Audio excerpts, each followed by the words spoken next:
राजा हमरो कहनावा मानल करा। राजा हमरो कहनावा मानल करा।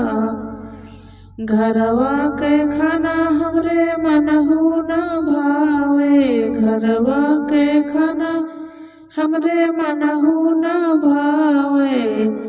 राजा लिट्टी औ चोखा लियावल करा।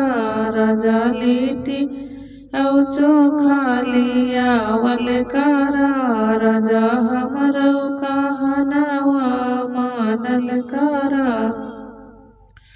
राजा हमरो कहनावा मानल करा। घरवा के पानी हमरे मनहु न भावे। घरवा के पानी हमरे मनहु न भावे। बिसलरी के पानी राजा लावल करा।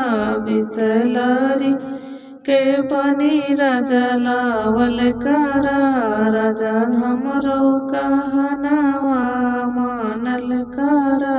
राजा हमरो कहनावा मानल करा।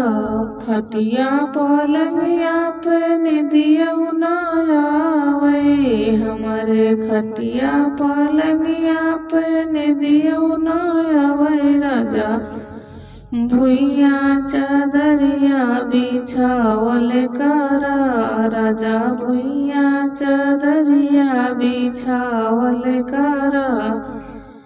राजा हमरो कहनावा मानल करा।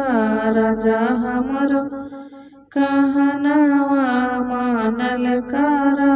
सैया हमरो कहनावा मानल करा।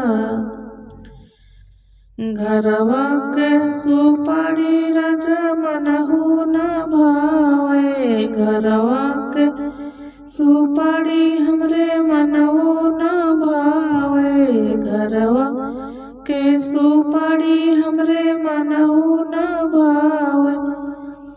राजा बाहरे से पनवा लियावल करा। राजा बाहरे से पनवा लियावल करा। राजा हमरो कहनावा मानल करा। राजा हमरो कहना